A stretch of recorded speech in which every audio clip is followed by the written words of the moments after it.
here, the air is thin, and so are excuses. Altitude training is where lungs are tested and champions are built before they ever hit the blocks. Every breath burns. Every stroke feels longer. Every heartbeat echoes louder in the silence of the mountains. In these moments, far from the spotlight, races are quietly won and weaknesses are quietly revealed. Because down at sea level, everyone's fast. But up here, you either rise or you fall.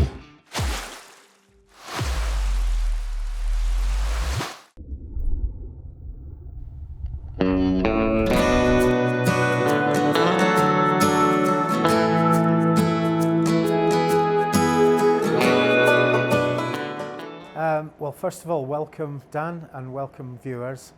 The main point about altitude is that when anyone comes suddenly to 7,000 feet, you find that you're breathless. You have to use more lungfuls of air, and you have to try to work a little bit harder just to make sure that you're actually breathing and getting some energy into your system.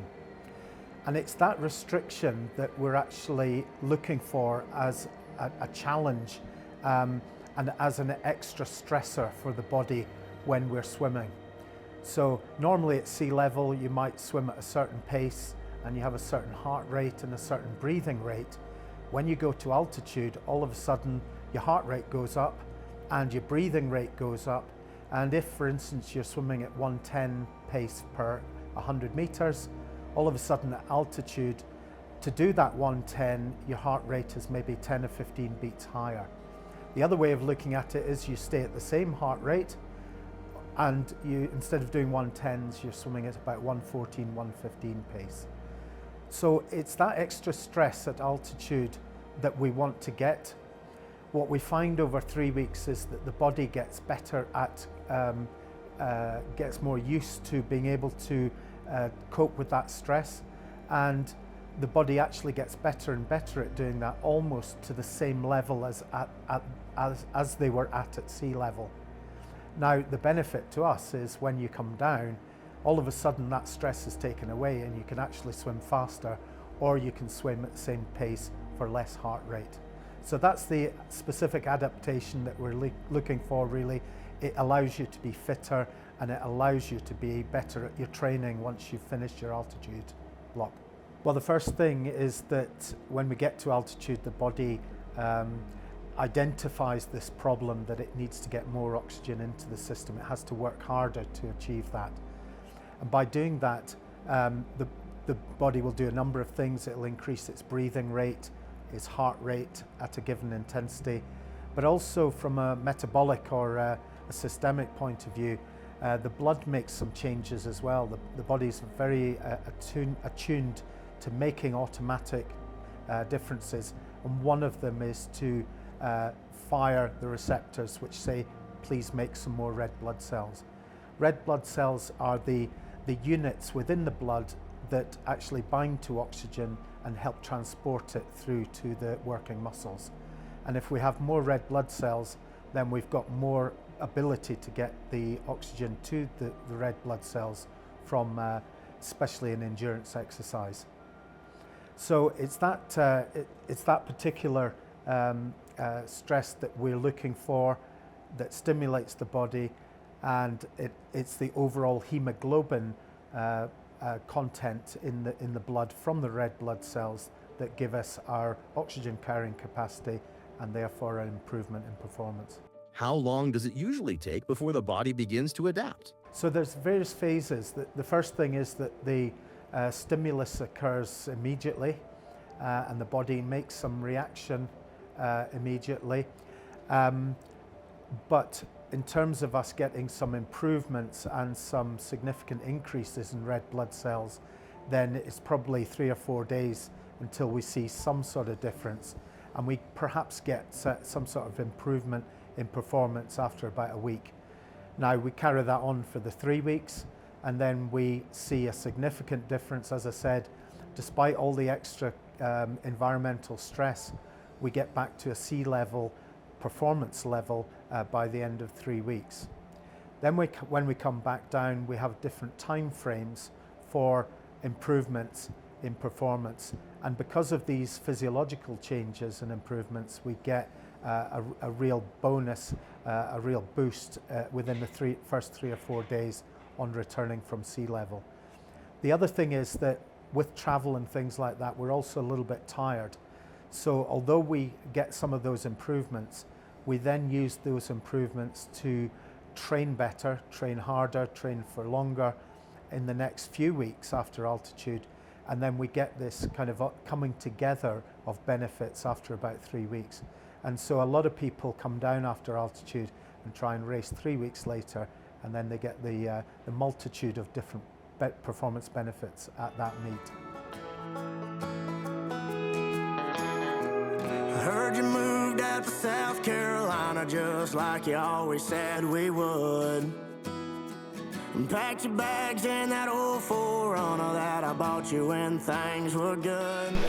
Just use that to make your stroke techniques more effective, and you're going to have to change on and off quite quickly. So you've got 3 on 20 and then 1 on 30.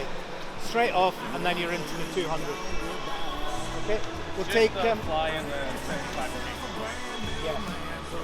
We'll take a little bit extra after each round, and we'll regroup. We're off in 10 seconds. That ocean view is beautiful, but baby, I just want you to know he don't know you like I do. 2, 1.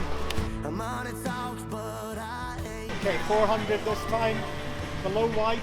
Just keep it steady.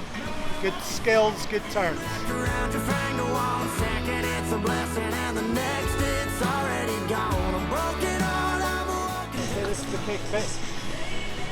So 75s. Again, just working a little bit more intensely than the below white.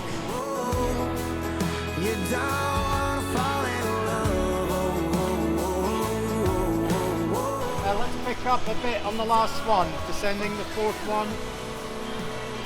And we're off in 5. Seen your mama walking out the county market. 5 on 20, 1 on 30. Straight into the 200. Tried to go convincing you not to settle down with him. She ain't wrong, the whole town knows that you had a bed of roses, but girl, you couldn't walk that line. You can act like you do it fine.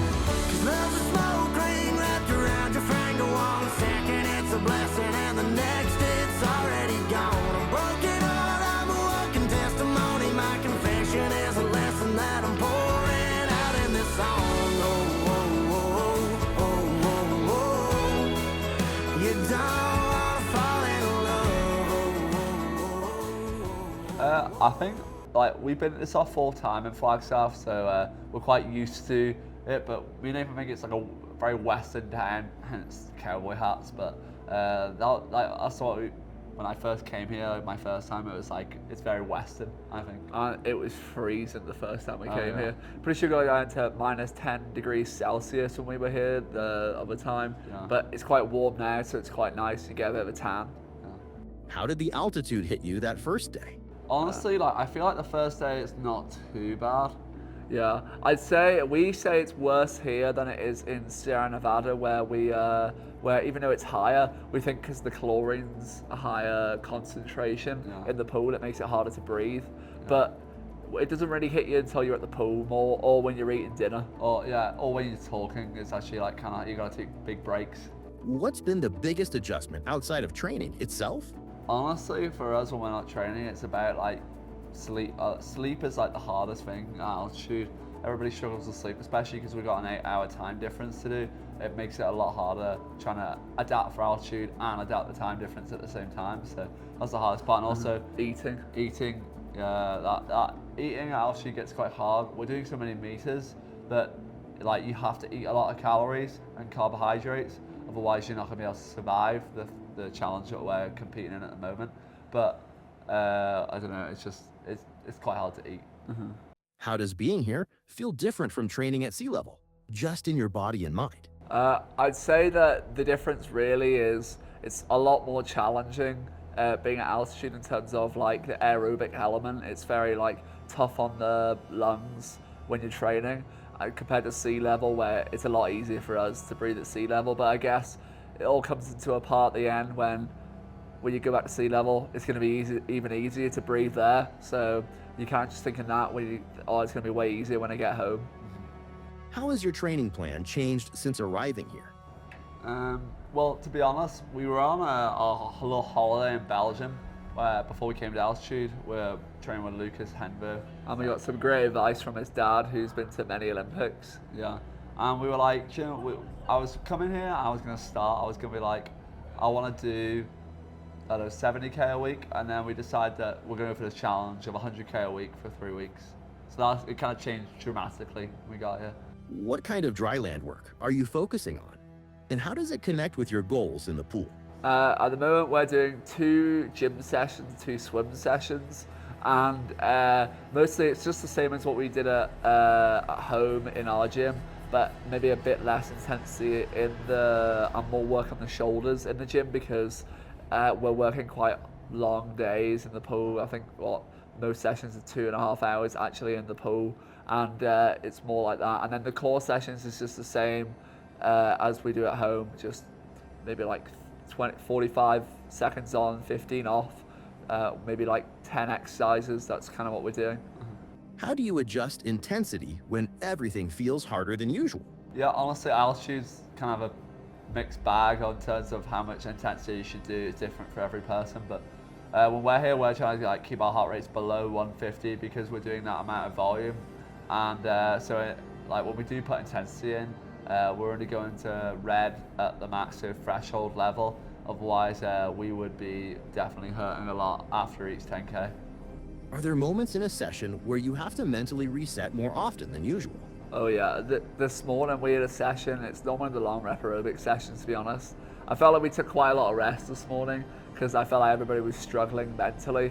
And then we had one of the British swimming coaches come over, and then he gave us a big pump up speech, and then we were all ready to go. Yeah, honestly, there's some sessions where you just have to take a minute break in between reps, just we're doing this for the right reasons. It's just self-talk. That's what we're doing. Yeah.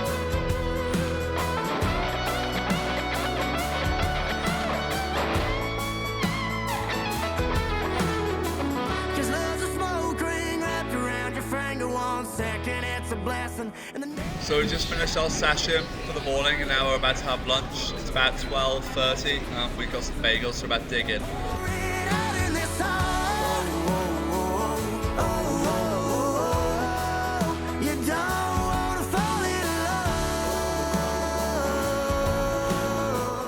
We just finished our bagels. I actually had this thing called a farmhouse bagel. It's basically like it's got like an egg, like ham, cheese, and that's really it. And then everybody has something different. Some ham and cheese. Hector obviously had vegetarian, and that's really it for lunch. And we'll see you later on. What's been the hardest part of living and training at altitude?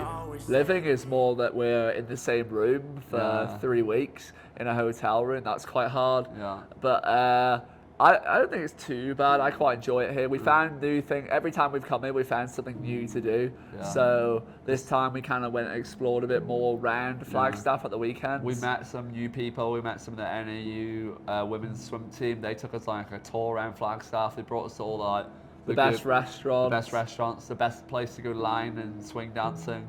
And we've had a great time this time. This has been my favorite camp. Yeah. So, and other things, Dad, every time we come here, we basically come with a new person. So this time we had Henrik here, which is pretty cool. So world medalist in the 1500. We were like, we need somebody else to join us. Otherwise it was me, Nathan, and Hector. So we got a fourth man. We got Henrik in, and he made it a lot more enjoyable for us too. The Muffin Man, if anybody doesn't know who he is. How are you managing fatigue and recovery? Has your routine changed much up here? I'd say it's actually quite hard at the moment with the fatigue and recovery part, because we have our final year coursework, dissertations handling on this camp. So some nights I will be get to bed till a bit later, but luckily it's all been handed in now, so now I can get some good sleep in. But most of the time we're trying to nap during the day and trying to get as much carbohydrates in as possible. How important is it to listen to your body up here compared to sea level? honestly, like, listen to your body is like number one here. If you're not feeling great one of the days, or you're feeling a bit under the weather, it's more important to slow down, or just to maybe even take the session off, because it can affect your camp drastically if you get ill up here and you end up not being able to complete the sessions. Where if you're feeling a bit sick one day, you've got a headache, it's just best to sit it out. And luckily that's not happened to any of us this time. It's happened to me in previous camps, especially before the Olympics. I got horribly ill. I got the flu for a week when I was here, and it kind of did mess up my camp. But yeah, especially at altitude. Like I remember most of the time I come in, I've had a cough. Like I get it within the first 4 days, and then it just doesn't go. Like it's just the most annoying thing ever. Or a runny nose. Yeah, or a runny nose. It just doesn't go until you leave. So you gotta either get used to it, or you're gonna have to try find a way to heal yourself. Daniel, what's the focus for you during this camp? What's the next level you're chasing here? Like the main focus for this camp is basically to get our VO2 maxes up, make sure we have the right kind of training done, ready for the next part of the racing season. And basically I'm just trying to prepare myself to win world championships, and that's what this altitude camp is about. It's about getting the meters done, getting this challenge done, and then progressing on to win the world championships again for my third time. Are there specific race scenarios or skills you're working on, while the altitude adds that extra stress? Right now, I'm working on mental resilience. We're doing this challenge of 300k. I'm only going to complete 25 as 30 sessions though, because I'm racing the week after at the main Ostrom. But I'm trying to basically make sure that I am unstoppable. I won't give up in a race, and by the time I get to that halfway point in the 1500 or 800, that I'm able to push on to another gear where nobody else can catch me. How are you keeping your mental edge sharp while your body's under an immense load? For me, this whole camp is about obviously the mental resilience, but obviously we're doing this amount of meters. Like I'm doing a 275k camp across 3 weeks, which is a massive amount of meters, and it does physically hurts you just doing that amount of meters, and then it also causes a lot of stress on the body. So for me, it's all about recovery. We'll see later on in the episodes for this documentary that we will be focused on recovery, what we do in and out of the pool. But for me, basically at the moment, get as much sleep as possible and try to stay off your feet when you're not training. And then every session I come into, I want to feel fresh for each 10k, even if we've got doubles where we're doing 20k a day. What kind of breakthroughs or mini wins are you looking for each week here? Honestly, like for me, this camp is all about just getting through each session. Every session, I only think about the session that I'm doing, because I was to think about, well, I've got 10 more 10Ks, it's going to be a lot harder. So for my mini wins, it's about finishing every 10K, not finishing short, and then not being happy with myself at the end of the camp. So for this, it is just about trying to finish each session after each other. Last lane should be past this.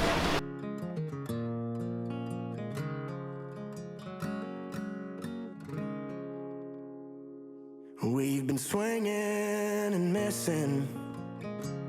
It ain't broke yet, but damn, it needs fixing. Been a while since you kissed, felt like kissing. It's just different. We've been talking about forever since we've been together. Something about a ring makes you think we're better off with all this, but we're caught in between a rock and a hard place. Red wine and mistakes, tears rolling down your face when I walked out that door. That's when I lost it. Midnight in Austin. Damn, I'm exhausted. What the hell's this all for? Nathan, what's it like being in this environment, but on your own tailored plan? So doing a 300k challenge is more mentally taxing than physically, especially in the short course yard sessions when we have to do 10 kilometers in a yards pool. It's very taxing mentally because so many turns, so it feels like you're swimming forever, and then most of the sessions are just under 2.5 hours, so it's quite a long time in the pool. Sometimes I feel my skin coming off my hands because of the chlorine in the pool, and I would say because it's our own tailored plan, we decided to do it, so I'm not going to quit on it because I said I would do it. So it's more, I think it's more easier because we said we were going to do it. It wasn't somebody telling us we're doing it. What parts of the altitude approach are you integrating into your own prep? My favorite part about coming to altitude in Flagstaff, I would say, is probably Culver's, the fast food restaurant. It's my favorite fast food restaurant. And then I also like just changing the environment, especially going to a different country. And the UV is pretty high here as well, so you kind of get warm weather in this time now, and you get altitude. You get the altitude like red blood cell count up, so you kind of get both kind of things in one, like hot weather training and high altitude, which you don't really get in many places in the world. Are there any unexpected lessons you're taking from this experience, even outside the pool? I would say from this doing 10K session, it's more mental. So, because I'd say swimming is more of an 80-20 sport, 80% mental, 20% physical. And it shows in this 100K because you don't really hear too many people doing 100K a week, especially 3 consecutive weeks. And that just shows it's more of a mental thing because physically, I feel like most people are capable of doing it. And maybe we're built like Greek gods, and maybe that's why we're doing 300K. But I would say just it's mostly mental, and that's what I'm taking from it. What's it like coaching a group of world-class athletes? And how do you find improvements when they are already the best in the world? Well, the first thing is it's always fantastic to work with world-class athletes because you're working with the best. And I think if you asked most coaches, they'd say they train through their developmental years and age group years and training national level swimmers. And when you get to world-class level, all of a sudden you're dealing with times that you would never have appreciated swimmers being able to do and repeat, and training sets that are incredibly difficult, almost impossible seeming, but they end up doing that. And there's such a reward from seeing that high performance level. So I think it's almost the holy grail for coaching. And I'm sure my colleagues in cycling and running and rowing would probably say the same thing. So working with the best, it is the best. I suppose the last thing I would also say is that world-class athletes don't get to be world-class without being highly committed and very professional. And so that's a great thing for us coaches to do. We can focus on the physiology and the performance and not have to worry about whether people are turning up on time or whether they're doing the right things in training, pushing off the bottom, technical things. All of that we, to a certain degree, take for granted in world-class athletes. Well, you're absolutely right. It's what we call diminishing returns. So at a young age, someone just grows, and you can give them lots of good hard training stimulus and they'll improve. When we get to world-class level, then we have to look at some of the smaller marginal gains. And so that can be anything. It can be some of the things out of the water to allow people better positions to streamline or to rotate the body or to drive off the wall. A lot depends on the individual events, but certainly in an endurance context, we're looking at training sets that have been done before, but doing them better. We can look at faster times. We can give better feedback technically as well in terms of stroke technique. And then probably the last thing for us that we've experienced this time is actually increasing the volume of the training. So the extremes of trying to do 10K per session and trying to do it for 10 sessions a week. So that volume in itself is a new, a different, and an individual stressor. How long have you been a coach, and what is your favorite moment in coaching? Well, I've been coaching, I crossed over from the end of my swimming career into coaching in 1989, 1990. I set up the Loughborough program, and I've been coaching at Loughborough on and off and in different roles around the place for since then. So that's 35 years. So that's the kind of experience and background that you bring to the table, hopefully.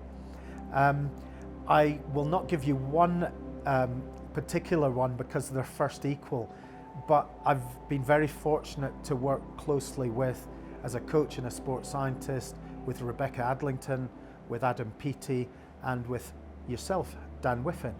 And my first equal with all of you is that I was in Beijing for Rebecca Adlington's 2 Olympic gold medals, with Adam Peaty in Rio with his Olympic gold medal, and with Dan in Paris in 2024 to win the 800 freestyle. And all of those 3, it would be very difficult to sort of split them apart. How long have you known the Wiffen twins, and did you think they had potential when they were younger? So I first met yourself, Dan, and Nathan in 2017. It was over in a city called Lisburn, in just south of Belfast in Northern Ireland, and we were able to do some testing and monitoring with you through the coach Martin McGann at the time, and so we had good experiences there, and I saw 2 individuals who were perhaps not the most talented, obviously talented in the world, but who had a real drive and a real focus mentally to absolutely focus on what they were doing and commit themselves and to work hard in training. And I think that's a key message for people out there. Swimming is actually quite a difficult sport to predict talent-wise. We've seen incredibly talented junior swimmers not make it to senior level. And then on the other hand, the 2 of you had real focus and mental strength, and that's actually carried you through to do the things you needed to do to get you from where you were in 2017 to Olympic champion in 2024. So it's been a great journey. It's a very individual journey, and that's the sort of answer I would give. It's the mentality and the psychology more than perhaps the technique and the obvious talent. Was there anything that stood out to you about the Wiffen twins from the rest of the swimmers at a younger age? I would say the desire to improve. So, you know, I think you knew at the time that there were people, not necessarily in Ireland, because you were very good junior swimmers in Ireland, but there were people out there, that could be in the UK, they could be in America, they could be in Australia, who were better. But that didn't deter you from, we're still going to turn up, we're still going to give our best effort, we're still going to do what our coaches say, and we're trying to do the best we can with ourselves to get better. And it's that constant improvement that I think sets people apart. And I definitely saw that in the 2 of you. What's the energy like during group sessions up here? Is it more intense or more supportive? Our sessions are so fun. Like, we've got me, Nathan, and Hector doing obviously our 300k challenge, and we're just laughing and joking the whole time. We're mostly talking in Italian brain rot. That's what we've been doing the whole time in sessions. But no, like Bombodilo, crocodilo. we've been having so much fun in these sessions. I think like Hector brings a real good mood to the sessions, and then me and Nathan obviously were the funniest out of the group, so we bring the jokes.